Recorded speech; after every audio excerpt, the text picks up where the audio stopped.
జిల్లా గట్కేసర్లోని తెలంగాణ సాంఘిక సంక్షేమ శాఖ రెసిడెన్షియల్ కాలేజ్లో వరల్డ్ ఉమెన్స్ డే సందర్భంగా రాచకొండ సెక్యూరిటీ కౌన్సిల్ ఆధ్వర్యంలో టైలర్ వర్క్ షాప్ ను ప్రారంభించిన Rachakonda women safety DCP Usharani college principal రాధికలు ముఖ్య అతిథులుగా హాజరై ప్రారంభించారు. ఈ సందర్భంగా వారు మాట్లాడుతూ రాచకొండ ఉమెన్ సేఫ్టీ విభాగం వారు తమ కాలేజీకి వచ్చి 25 మంది స్టూడెంట్స్ ను సెలెక్ట్ చేసుకుని 45 రోజుల పాటు ట్రైనింగ్ ఇచ్చి సర్టిఫికేట్ ఇవ్వడం ఆనందంగా ఉందని తెలిపారు. విద్యార్థులకు చదువుతో పాటు వృత్తి విద్యలో కూడా శిక్షణ అందించి వారి ఆర్థికాభివృద్ధి కోసం కృషి చేయడం జరుగుతుందని అన్నారు.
ఎస్పెషల్లీ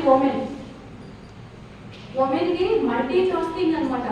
ఏ చిన్నది కనిపించినా సరే 100లో 99 కరెక్ట్ చేస్తే ఒక్కటి రాంగ్ చేసినా సరే ఆ ఇంపాక్ట్ ఉమెన్ మీదే చేస్తుంది సొసైటీ. సో ఏమైనా చేస్తే ఓకే దాన్ని సరిదిద్దుకుంటాం, కానీ ఎక్కడ కూడా డిసప్పాయింట్ అవుతుంది, డిప్రెషన్లోకి వెళ్ళదు. నేను ఎందుకు ఇక్కడికి వచ్చాను, నేనేం చేయాలి, నేనేం సాధించాలి, నా ఫ్యామిలీ కోసం ఏం చేయాలి. అందరూ ఐఏఎస్లో అవ్వకపోయినా సరే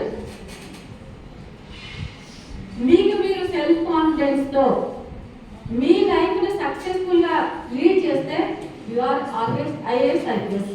అర్థమైందా? మీ పేరెంట్స్ మీ గురించి బాధపడద్దు. మీ హస్బెండ్ మీతో ఆయన ఎలా ఉన్నా సరే మీరు వాళ్ళని మార్చుకోగలిగితే, ప్లస్ అతనితో మీ యొక్క లైఫ్ అనేది బ్యాలెన్స్డ్గా ఉంచుకోగలిగితే దట్స్ ఎనఫ్, మీ సక్సెస్ అయినట్టే.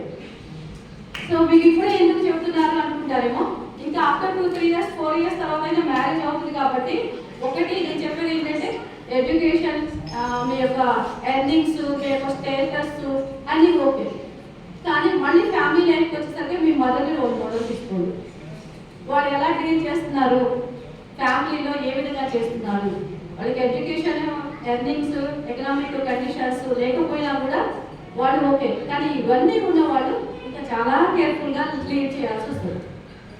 ఇది చాలా ఇంపార్టెంట్. జాబ్లో సక్సెస్ అవ్వలేదు, ఎవరి గురించో థింక్ చేయదు. Always think your self only.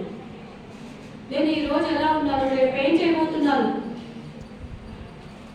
మీరు హ్యాపీగా ఉండి హెల్తీగా ఉంటే మీ ఫ్యామిలీ కూడా హ్యాపీగా ఉంటుంది, హెల్తీగా ఉంటుంది. మీరు వేరే వాళ్ళ గురించి థింక్ చేశారంటే మీ గురించి మీరు థింక్ చేసుకునేటటువంటి టైం వేస్ట్ అయిపోతుంది, ఛాన్స్ పోతుంది. Always think your self. నేను ఇంకా జపనీస్లో ఒకటి స్పెషల్గా ఒక కూడా ఉంటుంది, మీ మైండ్లో ఎవరిది కూడా శత్రువుని పెట్టుకోండి, అప్పుడు మీరు హ్యాపీగా ఉంటారు. రియల్లీ నేను నేర్చుకుంది ఇదే. నాకు ఎవరి మీద కోపం సగడనేసి వదిలేస్తే అయిపోతుంది. లేకపోతే నేను వాళ్ళ గురించి థింక్ చేస్తే అదొక మనోవ్యాధి లాగా తయారవుతుంది. ఎస్పెషల్లీ మీరు అమ్మాయి అన్నారు కాబట్టి ఇంకొక ఫ్రెండ్ గురించో లేక ఆ ఫ్రెండ్కి సంబంధించిన ఇంకో ఫ్రెండ్ గురించో చాలా ఉంటాయి. మా బాబు హాస్టల్లో చదువుతుంది, రోజుకు కంప్లైంట్ చేస్తుంది, మమ్మీ నాకు ఆమె మాట్లాడట్లేదు మమ్మీ, వీళ్ళు ఇట్లా అంటున్నారు మమ్మీ, వాళ్ళు ఇలా చేస్తున్నారు మమ్మీ. అంటే నువ్వు వెళ్ళింది ఎందుకు అసలు, నీ గురించి నువ్వు వెళ్ళావా, వాళ్ళ గురించి థింక్ చేయడానికి వెళ్ళావా అసలు అని చెప్తాను. నువ్వు నాకు అసలు ఏం చెప్పకు అంటాను. వాళ్ళు అలా బ్యాడ్ ఉన్నారు, వీళ్ళు అలా బ్యాడ్ ఉన్నారంటే నిన్ను ఉండమని చెప్పట్లేదు కదా వాళ్ళు. నీ ఇష్టం వచ్చి నువ్వు ఉండు, వాళ్ళు బ్యాడ్ ఉంటే నీకు ఏమైనా హాని చేస్తున్నారా? That is their life style. వాళ్ళని కామెంట్ చేయడానికి నువ్వెవరు? వాళ్ళ ఇష్టం వచ్చినట్టు వాళ్ళు ఉంటారు. నీకు ఇష్టమైతే ఉండు, లేకుంటే నీ లైఫ్ స్టైల్ నువ్వు చూసుకో. వేరే వాళ్ళని మాత్రం 80% వేలెత్తి చూపించారు. మనం ఎవరు వేలెత్తి చూపించారు? మీరు నెక్స్ట్ ఫ్యూచర్లో ఉమెన్గా ఒక లేడీగా మీకు చెప్పేది అది. ఎందుకంటే ఫ్యామిలీ లైఫ్లోకి వెళ్ళాక అత్తలు, ఆడపడుచులు, మగుడు